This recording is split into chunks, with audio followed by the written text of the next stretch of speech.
تلاوت کی ہے، ان میں اللہ رب العزت نے انسانی تخلیق کے کمال کو بیان کیا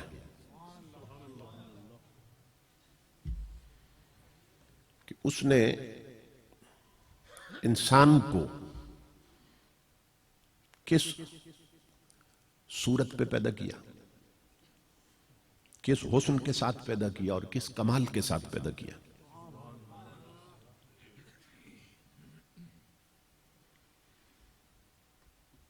ہمیں چونکہ اس نعمت کا ادراک نہیں ہے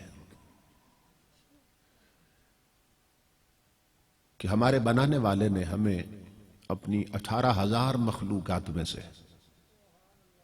ہماری طلب اور چاہت کے بغیر ہمیں افضل بنا دیا۔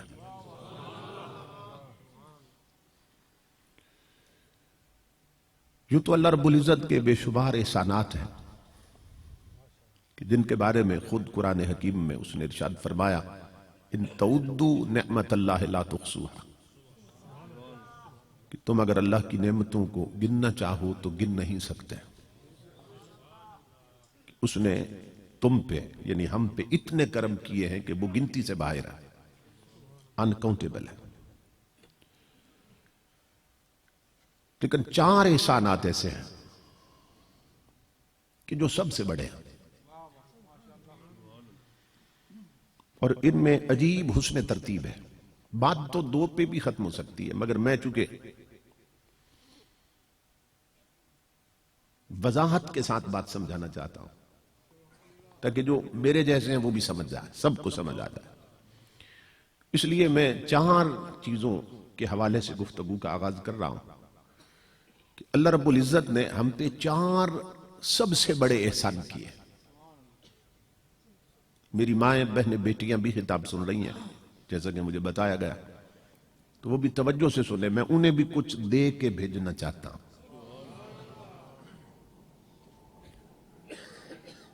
پہلا احسان اللہ رب العزت نے ہم پہ یہ کیا کہ اس نے اپنی بے شمار مخلوقات میں سے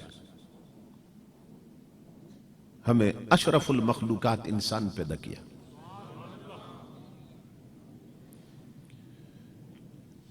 اب ایمان سے سوچئے اور بتائیے کہ کیا ہم نے دعا مانگی تھی کہ مولا ہمیں انسان بنانا؟ کیا ہم نے اللہ رب العزت کی بارگاہ میں عرض کی تھی کہ ہمیں انسان بنانا؟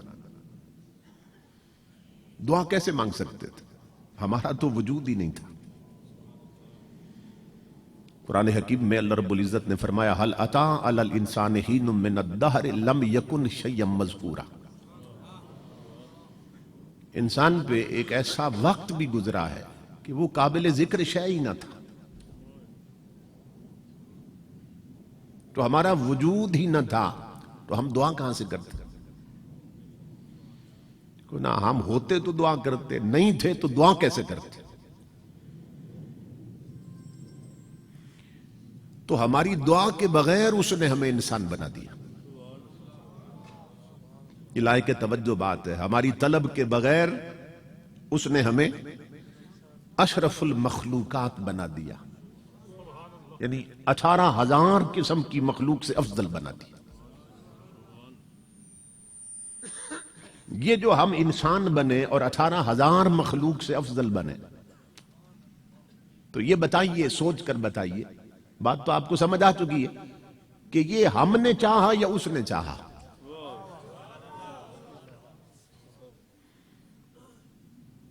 کہ 18,000 مخلوق سے افضل بنے،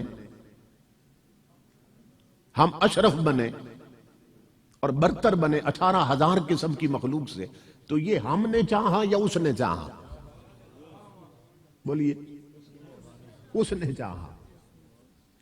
اس نے کیا چاہا؟ کہ ہم 18,000 مخلوق سے افضل بنے۔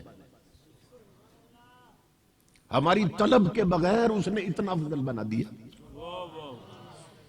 ہماری چاہت کے بغیر اس نے اتنا افضل بنا دیا کہ ہم نے نہیں چاہا، ہم نے طلب نہیں کی، ہم نے دعا نہیں مانگی، خود اس نے چاہا کہ ہم افضل ہو جائیں۔ تو اب ایمان سے بتائیے کہ محبت کی ابتدا ہم نے کی یا اس نے کی؟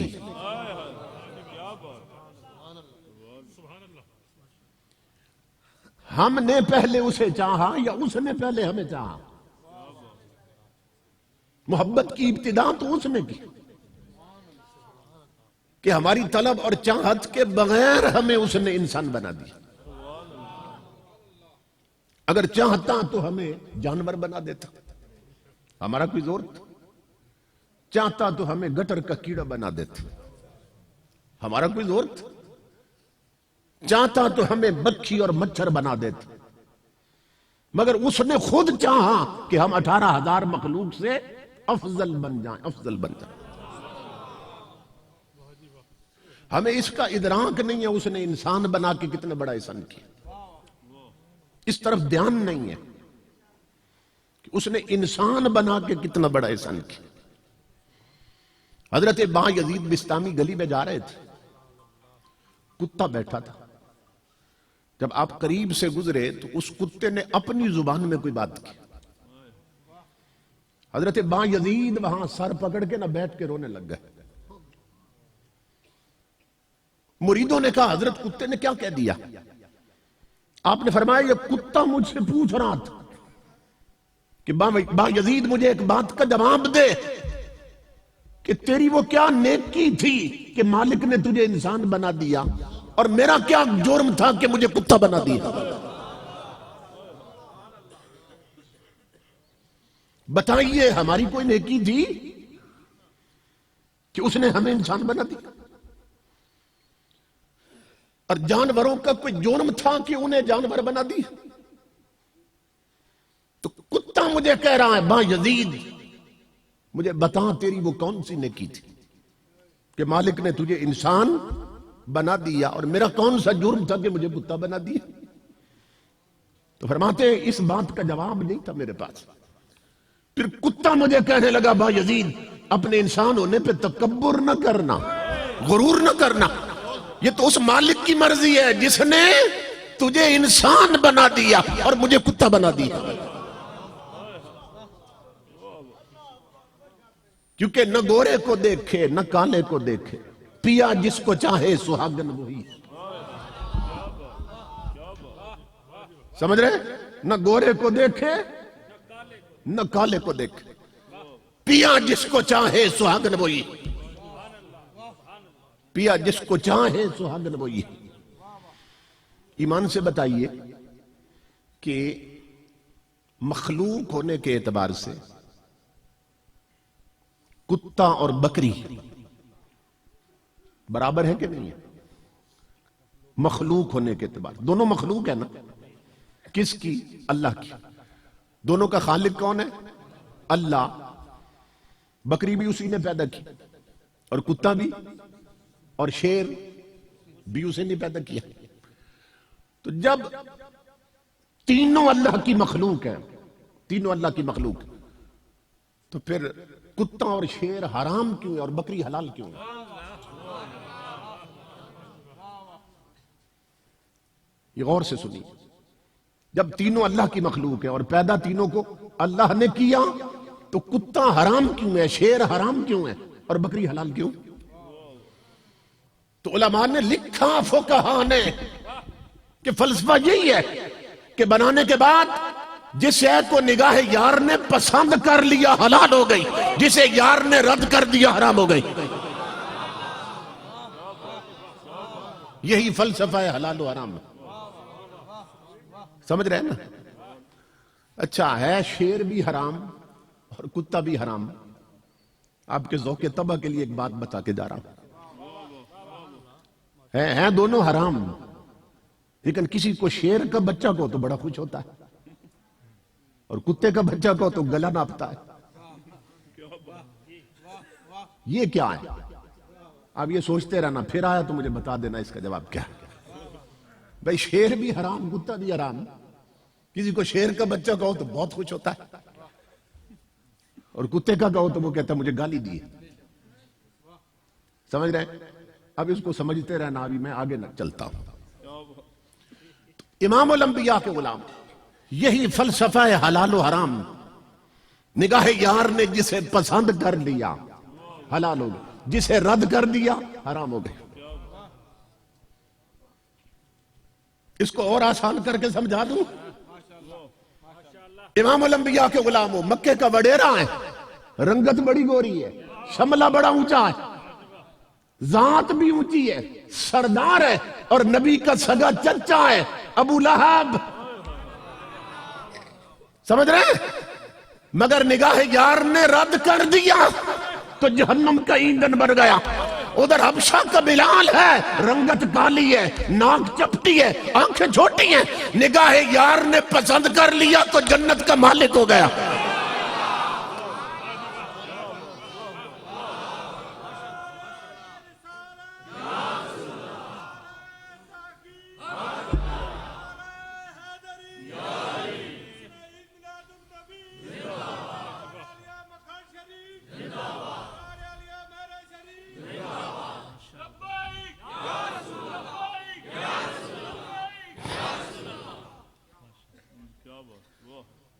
جسے نگاہ یار پسند کر لی، نہ گورے کو دیکھے نہ کالے کو دیکھے، پیا جس کو چاہے سہاگن وہی۔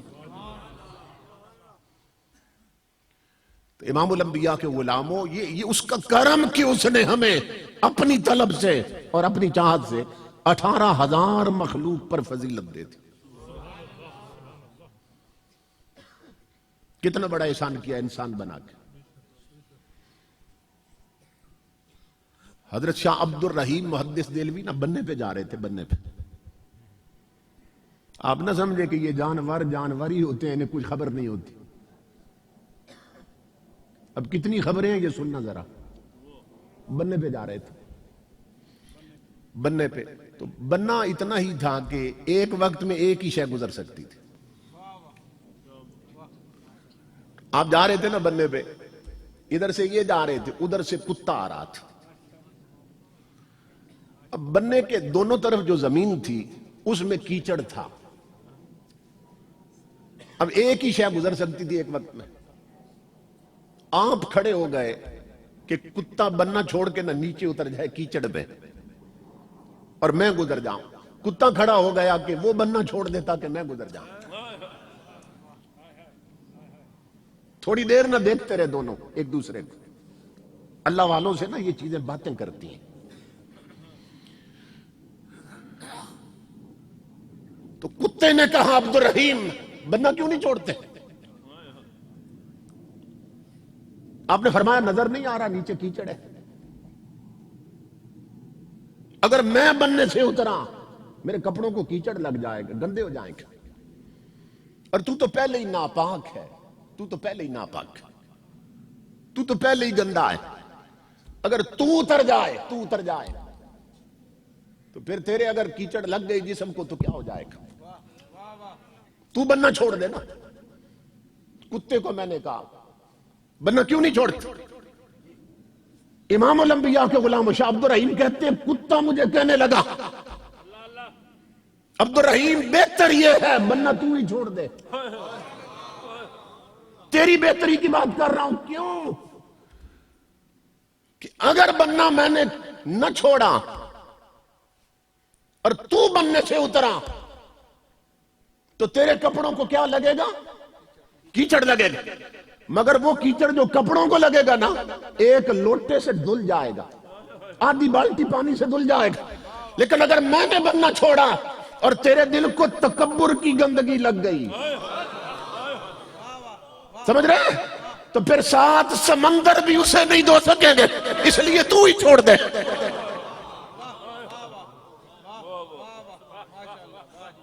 سمجھ رہے ہیں؟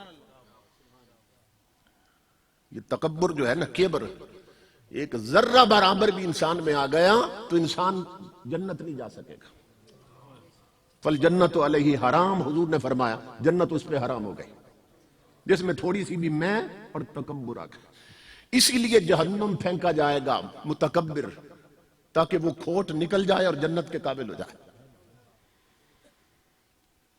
اب سوچئے ہمارے اندر کتنی میں ہے، کتنی میں ہے۔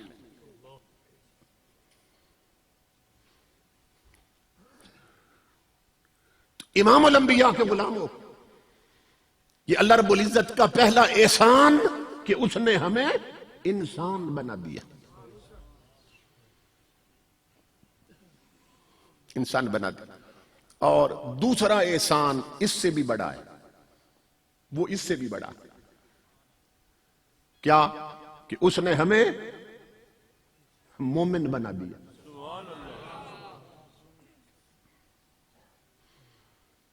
اس نے ہمیں ایمان والا بنا دیا، کہ ہم اپنے آپ کو ایمان والا کہتے ہیں۔ اب اگر صرف انسان بناتا اور ایمان نہ دیتا تو پھر کیا ہوتا؟ وقودها الناس والحجارہ، فرمایا جہنم کا جو ایندھن ہے نا، وہ انسان بھی بنائے اور پتھر بھی۔ صرف انسان ہوتے تو پھر ہم بھی جہنم کا ایندھن بن جاتے، مگر اس نے اس پہلے احسان سے بڑا احسان یہ کیا کہ ہمیں ایمان عطا کیا، ہمیں مومن بنایا۔ اور تیسرا احسان وہ اس سے بھی بڑا ہے کہ اس نے ہمیں موسیٰ علیہ السلام کی امت کا مومن نہیں بنایا، اس نے ہمیں عیسیٰ علیہ السلام کی امت کا مومن نہیں بنایا، نوح علیہ السلام کی امت کا مومن نہیں بنا۔ ورنہ ہمارے جو کرتوت ہے نا، نوح علیہ السلام کی امتی ہوتے کب کے رگڑے جا چکے ہوتے، کب کے مارے جا چکے ہوتے۔ اس کا تیسرا احسان یہ ہے کہ ہمیں مصطفیٰ کی امت میں پیدا کیا،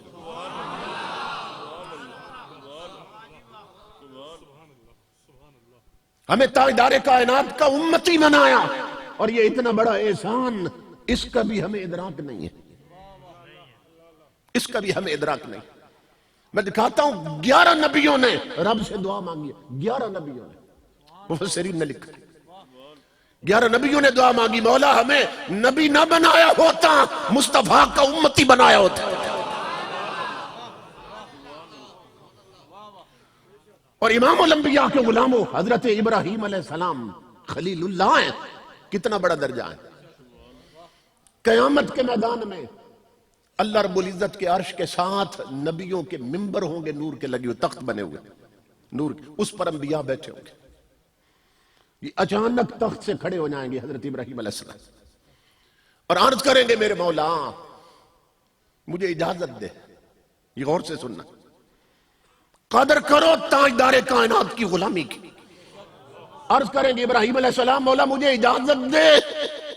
اللہ فرمائے گا کس بات کی؟ مولا اجازت دے کہ میں نبیوں کی صف سے نکل کر تیرے حبیب کی امت کی صفوں میں چلا جاؤں۔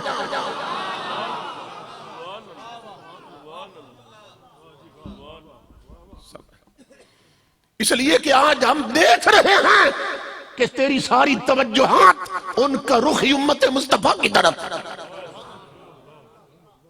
اتنا بڑا احسان کیا۔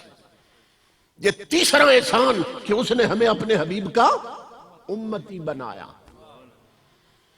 اب جتنے امتی ہیں وہ کہتے ہیں ہم سب مومن ہیں۔ 73 فرقے ہیں نا امت میں، تو سارے کہتے ہیں ہم مومن ہیں۔ اس لیے میں کہہ رہا تھا 4 میں اس بات سمجھ آ جائے گی کھل کے آپ کو۔ ہر کوئی کہتا ہے میں مومن ہوں۔ امام الانبیاء کے غلاموں، اس نے چوتھا احسان یہ کیا جو پہلے تینوں سے بڑا ہے، تینوں سے بڑا ہے۔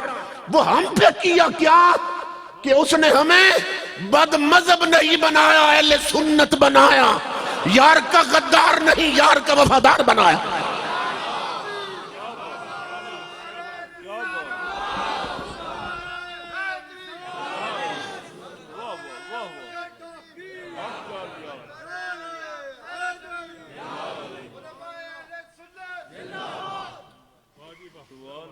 اس لیے میری ماں بہنوں بیٹیوں اور میرے جوانوں اور بزرگوں، اپنے بختوں پہ ناز کرو اللہ کی بارگاہ میں سجدے کر کے کہ اس نے تمہیں اہل سنت بنایا، بد مذہب نہیں بنایا۔ اس نے تمہیں گستاخ نہیں یار کا مؤدب بنایا۔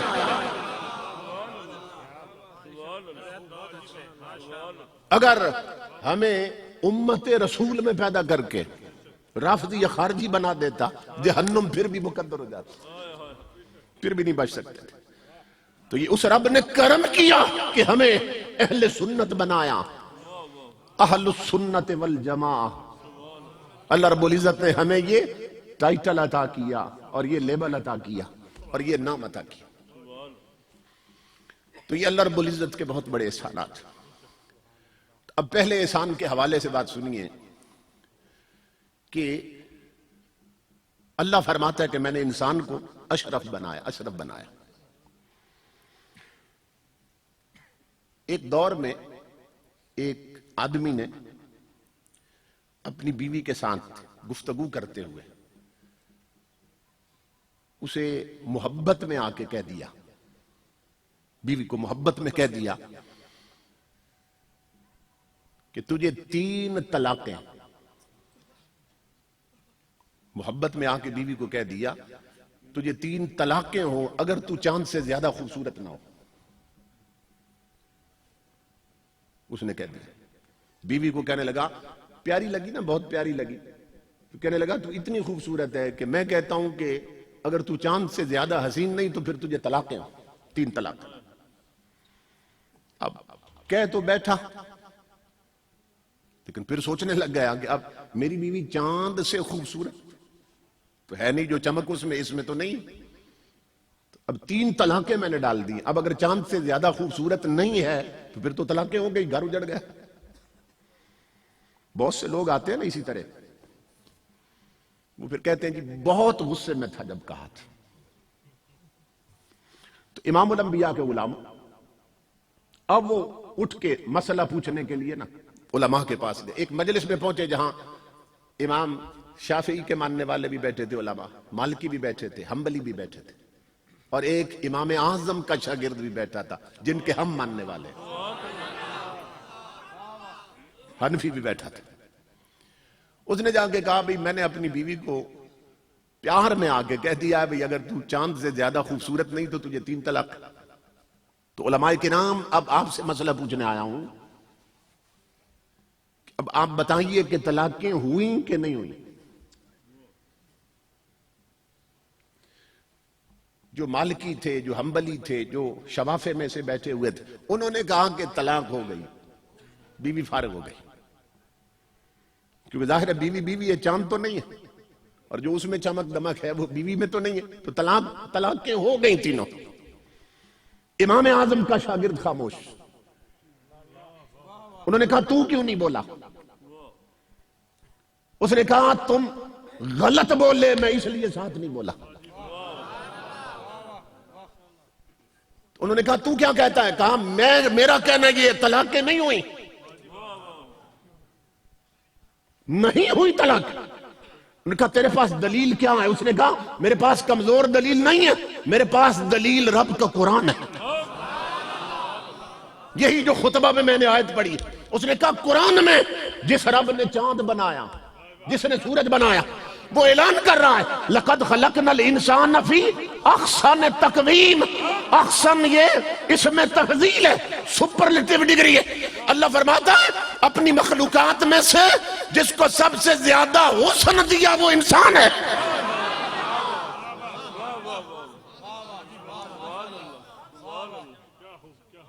سمجھ آ گئی؟ اللہ رب العزت نے جو ہمارا سٹرکچر بنایا، ہمارا ڈھانچہ بنایا، حیات قضائیہ بنائی، جس طرح ہماری شکل و صورت بنائی، امام الانبیاء کے غلاموں، اللہ رب العزت نے ایسا کسی اور کو حسن نہیں دیا. اللہ فرماتا ہے انسان کو سب سے بہتر شکل و صورت پہ میں نے پیدا کیا. اور یہاں ایک عاشق کی بات کرتا جاؤں. اب گستاخ بھی ہوتے ہیں نا وہی کہ اللہ نے ہمیں مؤدب بنایا، گستاخ نہیں بنایا. گستاخ ایک کہنے لگا تم کہتے ہو نبی نور ہیں، تو نور تو سورج ہے. اس نے کہا سورج چمک رہا تھا نا. اس نے کہا ادھر دیکھو، اس کی طرف دیکھا نہیں جاتا. اور نبی کی تو صحابہ زیارت کرتے تھے، تو نبی کے چہرے سے تو سورج زیادہ روشن. کہنے لگا تم کہتے ہو نبی نور ہے، نور تو سورج ہے، نبی کیسے نور ہو سکتے ہیں؟ امام الانبیاء کا عاشق بولا. اس نے کہا نادان، تو سورج کو کمپیئر کر رہا ہے میرے نبی کے ساتھ، سورج کا مقابلہ کر رہا ہے میرے نبی کے ساتھ. اس نے کہا سن نادان، میرا کہنا یہ ہے کہ ہم نے مانا ہے کہ سورج کا جمال اچھا ہے، پر اس سے 100 درجے محمد کا بلال اچھا ہے.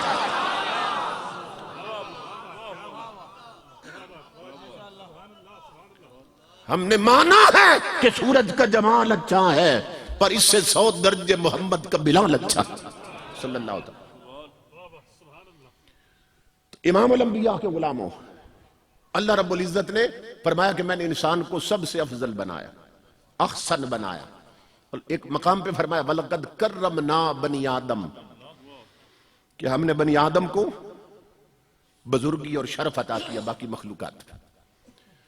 اب عجیب بات یہ ہے جو بتانے لگا ہوں آپ کو، ہمارے نبی کی عظمت کیا ہے صلی اللہ تعالی علیہ وآلہ وسلم، کہ مکہ کے کچھ ہیں انسان ہی، مکہ کے کافر ہیں انسان ہی، ابو جہل، ابو لہب، دیگر جو کفار مکہ سب انسان ہی تھے نا، مگر اللہ رب العزت قرآن میں کیا فرماتا ہے؟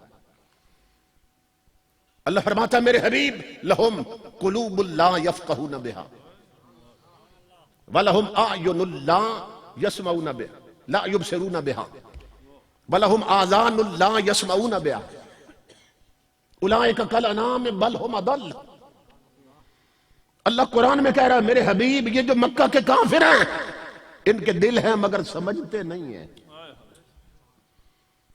وَلَهُمْ أَعْيُنٌ لَا يُبْصِرُونَ بِهَا، ان کی آنکھیں ہیں مگر دیکھتے نہیں ہیں، وَلَهُمْ آذَانٌ لَا يَسْمَعُونَ بِهَا، ان کے کان ہیں مگر سنتے نہیں ہیں۔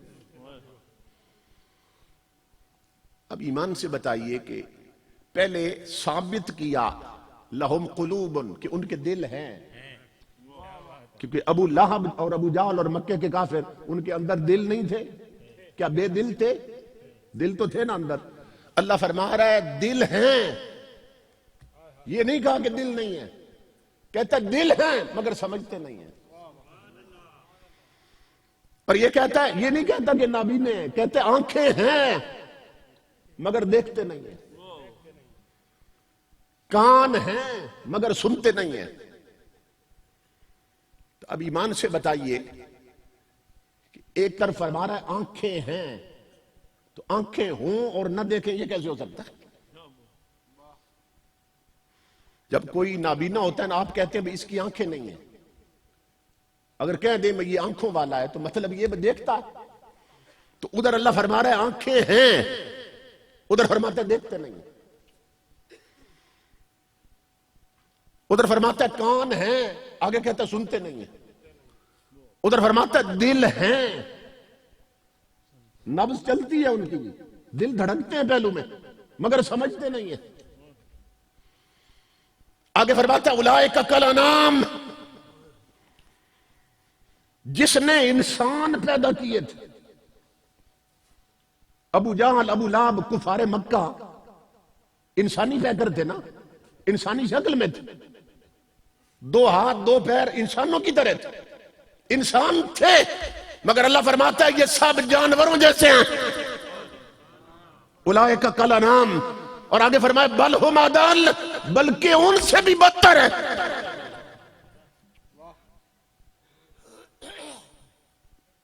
اب پہلا حصہ سمجھا رہا ہوں پھر اگلے پہ آتا ہوں۔ امام الانبیاء کے غلاموں سوال یہ مولا، ادھر کہتا ہے دل ہیں، ادھر کہتا ہے سمجھتے نہیں ہیں، ادھر فرماتا ہے آنکھیں دیکھتے نہیں ہیں، ادھر فرماتا ہے کان ہے سنتے نہیں ہیں، تو جب آنکھیں بھی ہیں، ابو جہل نابینا نہیں تھا، پڑھو تاریخ ہے، ابو لہب نابینا نہیں تھا اور ڈورا بھی نہیں تھا، جس کو بہرا کہتے ہیں، ڈورا بھی نہیں تھا، یہ سب سنتے بھی تھے، دیکھتے بھی تھے، سمجھتے بھی تھے، مگر اللہ کیوں فرما رہا ہے آنکھیں ہیں دیکھتے نہیں ہیں، کان ہیں سنتے نہیں، دل ہیں سمجھتے نہیں ہیں۔ یہ بات ہمیں سمجھائی جا رہی ہے، نادان مقام مصطفیٰ سمجھ، اس کان کو کان مت سمجھنا جو یار کی بات نہ سن سکے، اس آنکھ کو آنکھ مت سمجھنا جو حسن مصطفیٰ نہ دیکھ سکے، وہ دل نہیں پتھر ہے جس کی دھڑکنوں میں مصطفیٰ نہ رہتا ہو۔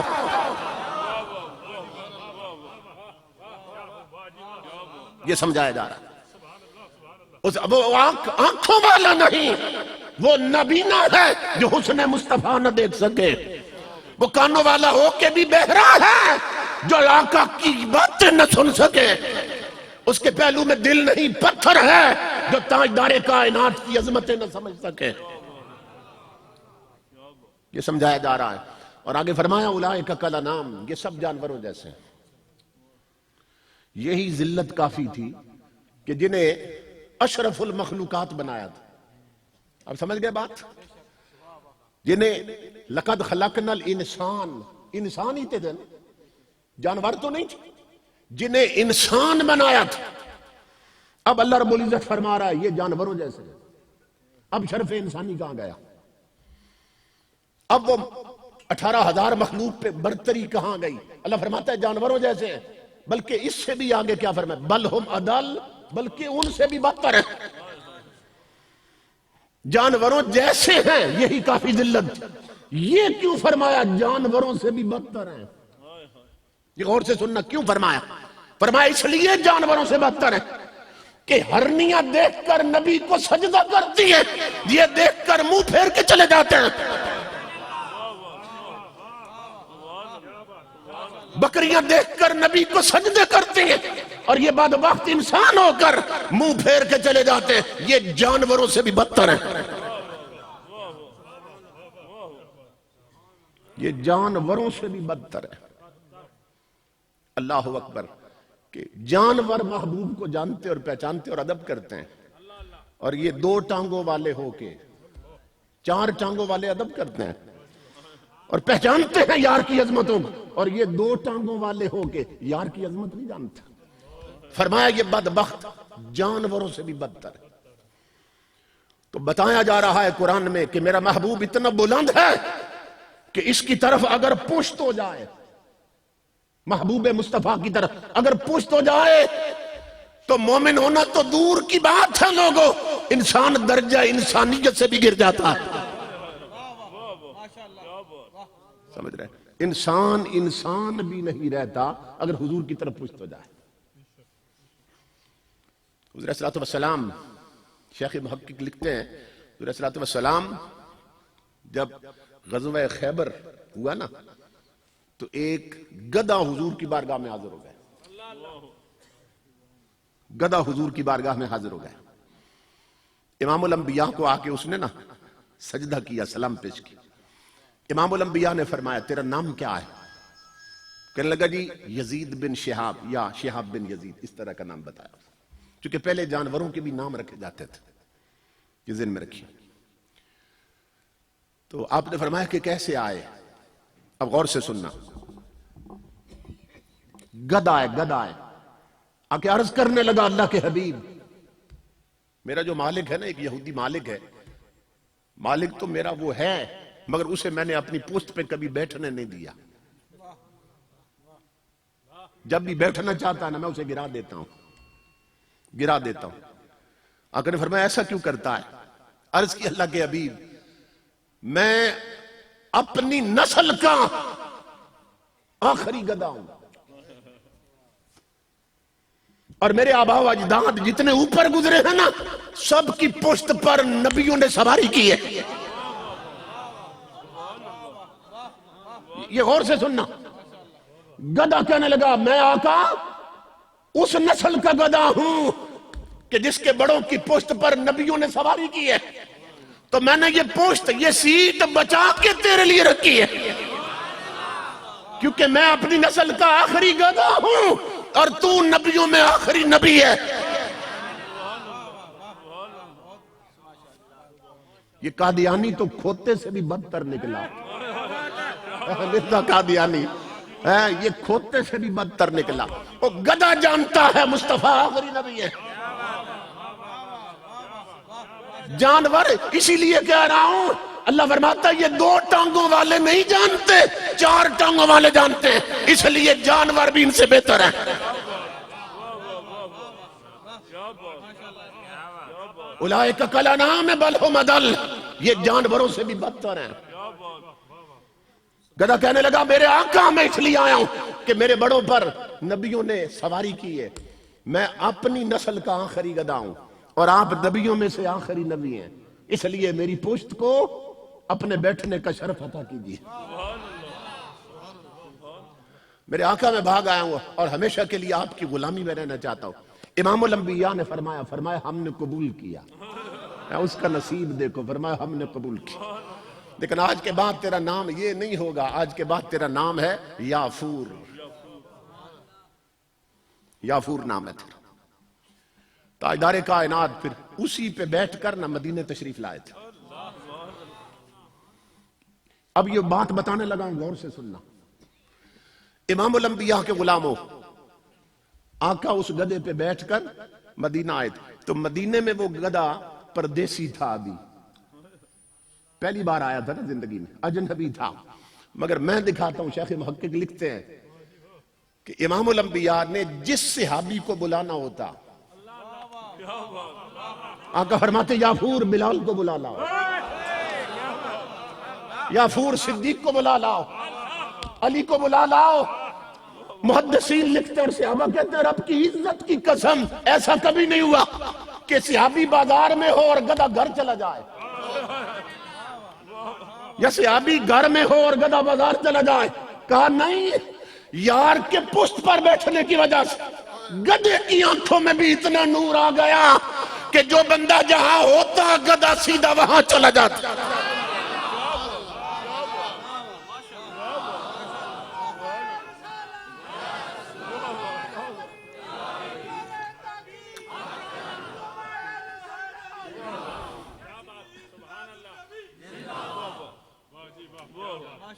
سمجھ رہے؟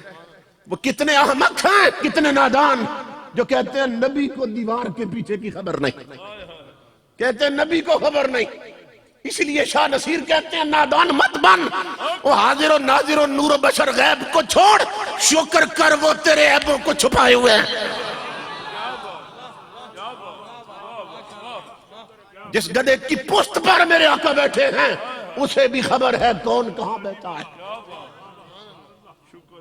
جہاں حضور بھیجتے وہیں چلا جاتا۔ سمجھ رہے؟ امام الانبیاء کے غلاموں، یہ تاجدار کائنات کا فیضان ہے، یہ حضور صلی اللہ علیہ وسلم کی عظمت ہے۔ جانور بھی حضور کو پہچانتا ہے۔ حضرت عائشہ صدیقہ فرماتی ہیں، ام المومنین رضی اللہ تعالی، آپ فرماتی ہیں ہمارے گھر میں ایک بکری تھی، وہ بڑی شوخ بکری تھی، قلے پہ ٹکتی نہیں تھی، بڑی اچھلتی کودتی اور آواز دیتی رہتی، میں کرتی رہتی تھی۔ تو کہتی اللہ کی عزت کی قسم یہ تب کرتی جب حضور گھر میں نہیں ہوتے تھے، لیکن رب کا حبیب گھر میں قدم رکھتا ایسے لگتا بکری کی جان نکل گئی ہے، ایسا لگتا بکری کی جان نکل گئی۔ ادب مصطفیٰ میں اور تعظیم مصطفیٰ میں وہ سانس بھی اونچا نہیں لیتی۔ ادب گاہیست زیر آسماں از عرش نازک تر، نفس گم کردمی آیت جنید و با یزیدی جا۔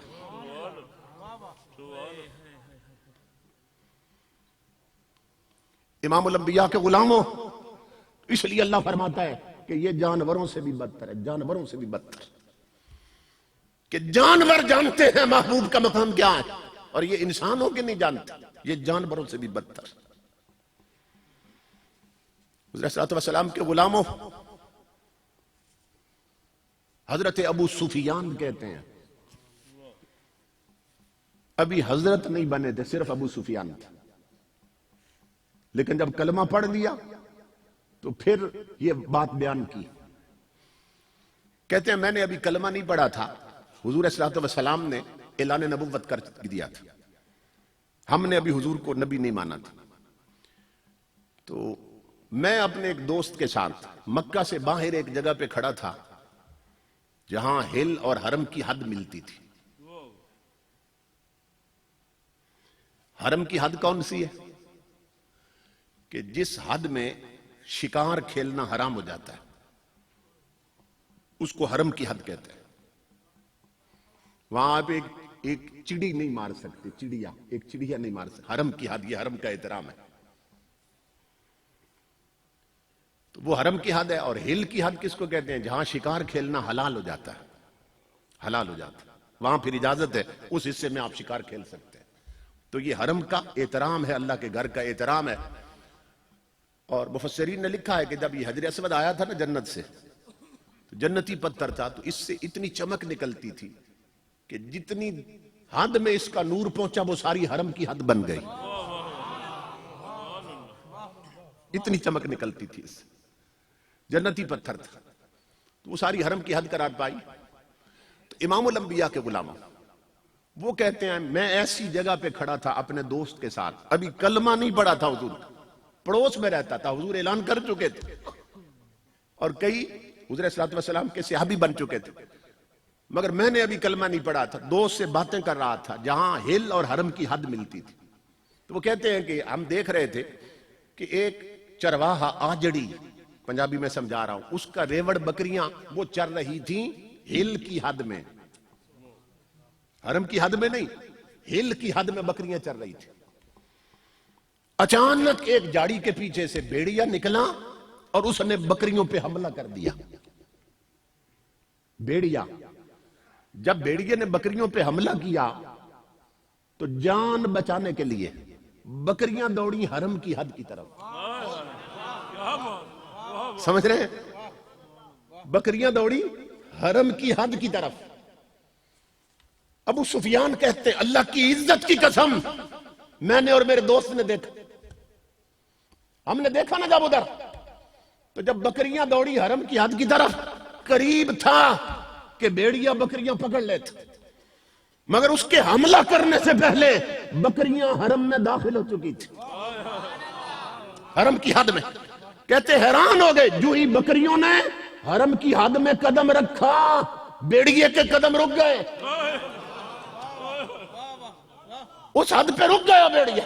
میں نے اپنے دوست کو کہا، میں نے کہا ادھر تماشا دیکھ، میں نے اپنے ساتھی سے کہا، میں نے کہا ادھر تماشا دیکھ، اور جنگل کا ایک درندہ جنگل میں رہ کے بھی جانتا ہے حرم کی حد کیا ہے، سمجھ رہے؟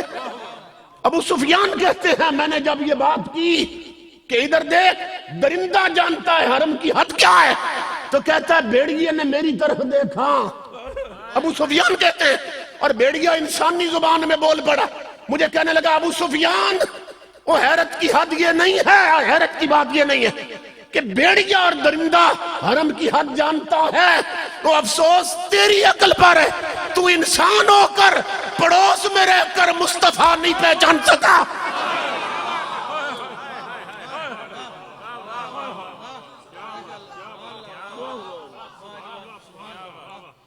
نعرہ تکبیر، نعرہ رسالت، نعرہ تحقیق، نعرہ تحقیق، نعرہ تحقیق، نعرہ حیدری۔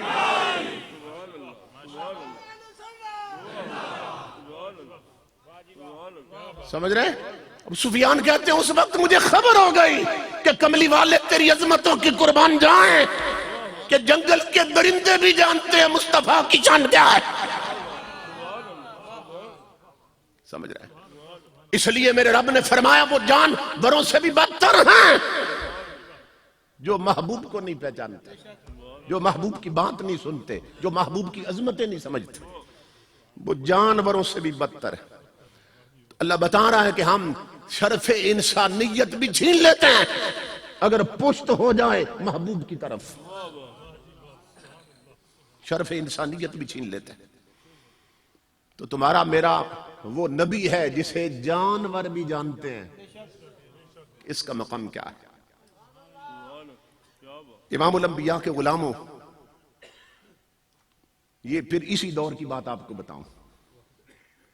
اب وہ تو تاجدار کائنات چونکہ آخری نبی ہیں اور قیامت تک حضور ہی کا زمانہ چل رہا ہے، اور بلکہ خود قیامت بھی حضور کے دامن نبوت میں آ رہی ہے، اب ہمیشہ کے لیے حضور ہی کا جھنڈا بلند ہے۔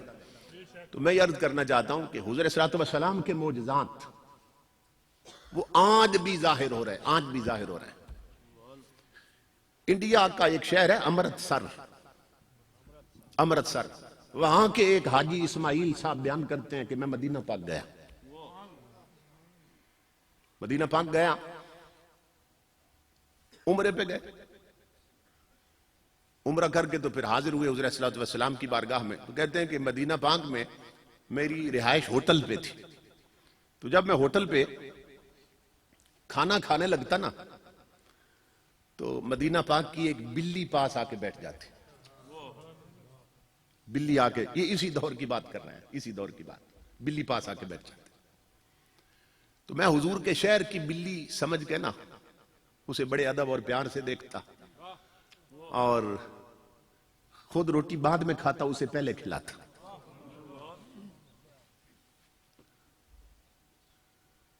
وہ کسی نے کہا ہے نا کہ محمد محمد کرندے گزر گئے، احد نال احمد ملیندے گزر گئی، اور حلیمہ دی ڈاچی دا کر کے تصور کھورے ڈاچیاں دے چمیندے گزر گئے. جن کے سینے میں حضور کا ادب ہے، احترام، وہ تو مدینے کی خاک کو بھی ادب کی نظر سے دیکھتے ہیں. وہ تو مدینے کی گلی کے کتوں کا بھی پیار کرتے ہیں، ادب کرتے ہیں. امام الانبیاء کے غلاموں وہ کہتے ہیں مجھے اس سے محبت ہو گئی کہ جب بھی کھانا کھانے لگتا بلی آ کے پاس بیٹھ جاتی. وہ کہتے ہیں مدینہ پاک میں میرے 3 دن رہ گئے تھے، پھر میں نے واپس وطن آنا تھا. میں نے کھانا لگایا نا دسترخوان پہ، بلی آ کے بیٹھ گئی تو میں نے ٹکڑے کیے تاکہ بلی کو ڈالتا ہوں. کہتے ہیں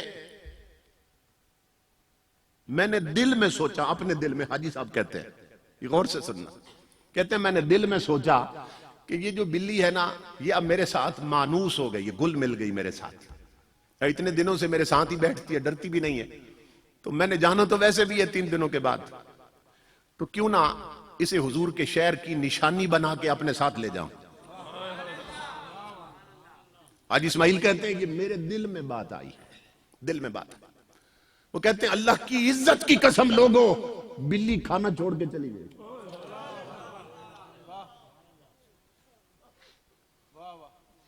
بلی کھانا چھوڑ کے چلی گئی.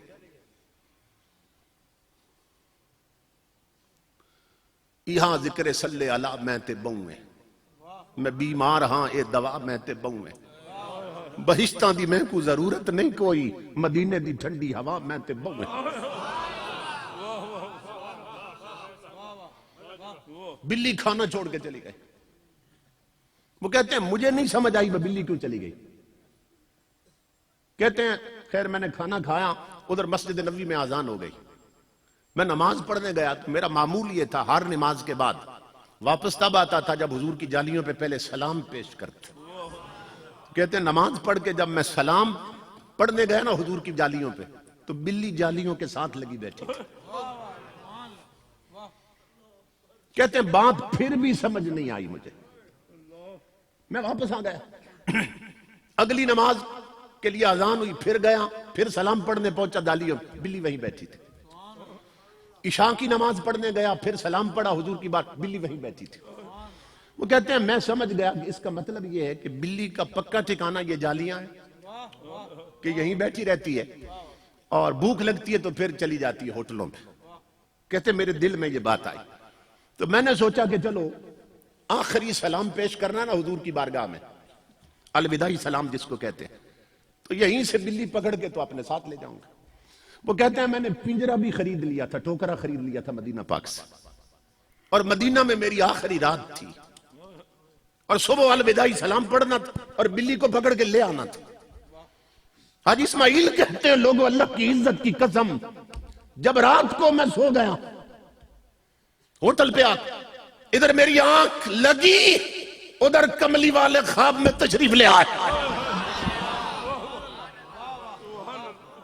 یہ زندگی میں پہلا موقع تھا میں نے دیدار مصطفیٰ کیا، میں آقا کے قدموں پہ گرا، میرے آقا بڑا کرم کر دیا، کتھے میرے علی کتھے تیری ثنا، گستاخ حقیوں کتھے جا لڑیا، آقا بڑا کرم کر دیا. امام الانبیاء نے فرمایا حاجی اسماعیل تو اس قابل نہیں تھا کہ تجھے زیارت کرائی جائے. آقا نے فرمایا تو اس لائق نہیں تھا کہ تجھے زیارت کرائی جائے مگر مجھے آنا پڑا. آقا نے فرمایا، میں نے عرض کیا آقا کیسے تشریف لائے؟ فرمایا حاجی اسماعیل تجھے حکم دینے آیا ہوں، خود جا سکتے ہو، میرے شہر کی بلی نہیں لے جا سکتے.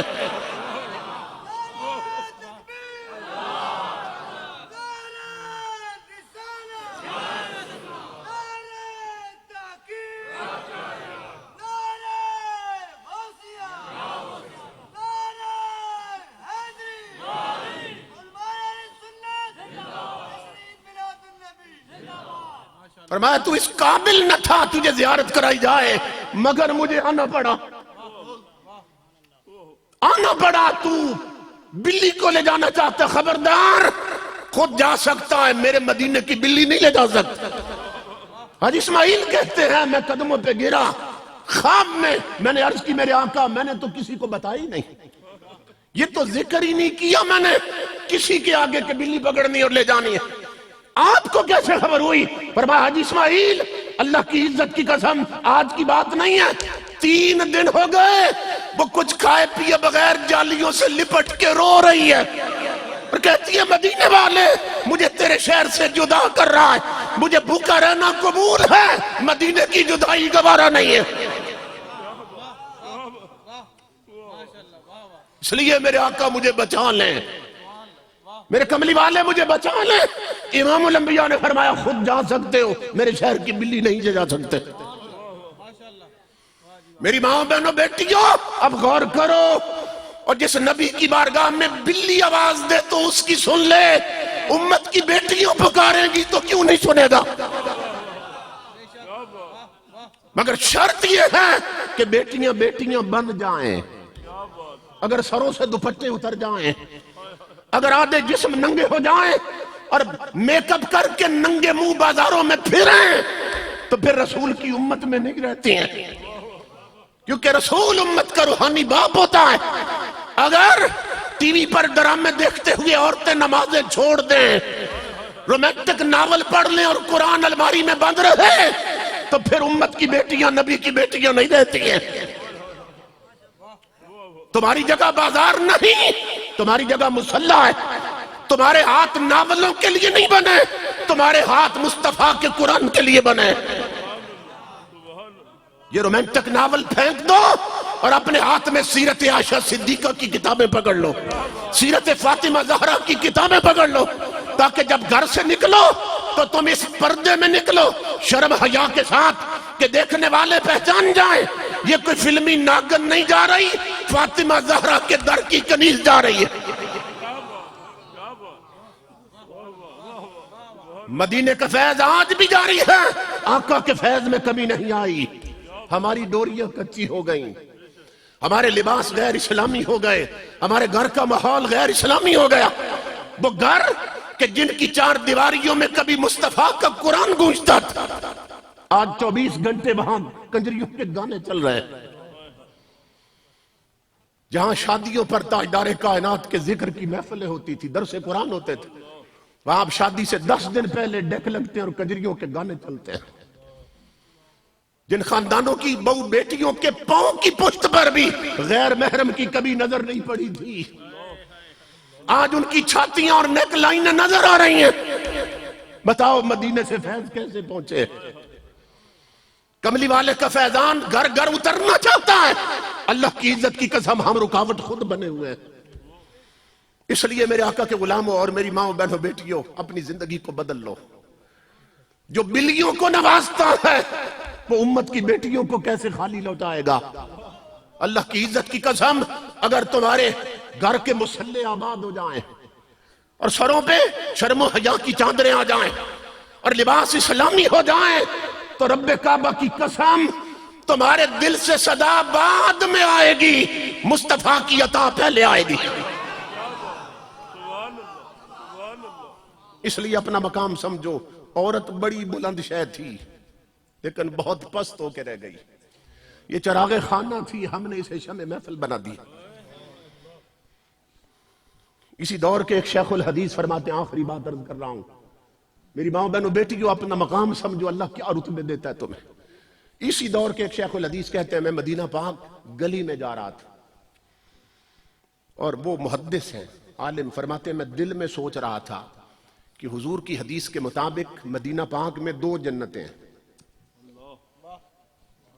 کہتے ہیں میں دل میں سوچ رہا تھا اور حضور کے روزے کی طرف جا رہا تھا، گلی ہوٹل سے نکلا نا جا رہا تھا، دل میں سوچ رہا تھا کہ حدیث رسول کے مطابق احادیث رسول کے مطابق مدینہ پاک میں 2 جنتیں ہیں، ایک جنت البقیع، ایک ریاض الجنہ۔ ایک ریاض الجنہ جہاں لوگ نفل پڑھتے ہیں، آقا نے فرمایا ما بین بیتی و منبری روضۃ من ریاض الجنہ، کہ میرے ممبر سے لے کر میرے عائشہ کے حجرے تک پورا ٹکڑا جنت. ایک یہ، اور دوسرا ریاض الجنہ، دوسرا جنت البقیع قبرستان، جہاں خاتون جنت لیتی ہیں، حضرت عائشہ صدیقہ لیتی ہیں، اور حضرت عثمان غنی لیتے ہیں، اور حضرت حلیمہ سعدیہ لیتے ہیں، 14,000 صحابہ وہاں لیتے ہیں. تو ایک وہ ہے. تو میں بھائی دل میں سوچ رہا تھا کہ حضور کے مدینے میں نا حدیثوں کے مطابق 2 جنت ہیں. کہتے ہیں گلی کے نکڑ پہ آخری کونے پہ نا ایک پاگل عورت بیٹھی تھی، سر کا دوپٹہ بھی پھٹا ہوا تھا، کپڑے بھی پھٹے ہوئے، ٹانکیوں والے کپڑے، اور لوگ اسے دیوانی سمجھ کے، اور میں بھی دیوانی سمجھ رہا تھا، کوئی 1 ریال، کوئی 10 ریال، 5 ریال پھینک کے نا گزر جاتے تھے. کہتے ہیں میں دل میں سوچتا آ رہا تھا، اللہ کی عزت کی قسم، جب میں اس کے قریب پہنچا، اس عورت نے جسے ہم دیوانی سمجھ رہے تھے، اس نے سر اٹھایا اور میری طرف دیکھ کر کہنے لگی تعالی ہنا یا اخی، او میرے بھائی ادھر آ، میری بات سن. میں قریب گیا تو وہ دیوانی عورت مجھے کہنے لگی تو سوچ رہا ہے کہ مصطفیٰ کے مدینے میں صرف 2 جنتیں؟ وہ عورت مجھے کہنے لگی تو سوچ رہا ہے کہ نبی کے مدینے میں 2 جنتیں؟ میں نے کہا میں تو یہی سوچ رہا ہوں. جلال میں آ کے کہنے لگی میری نظر سے دیکھ، مدینۃ النبی کلھا جنت الفردوس، 2 جنتیں نہیں ہیں، مصطفیٰ کا سارا مدینہ جنت.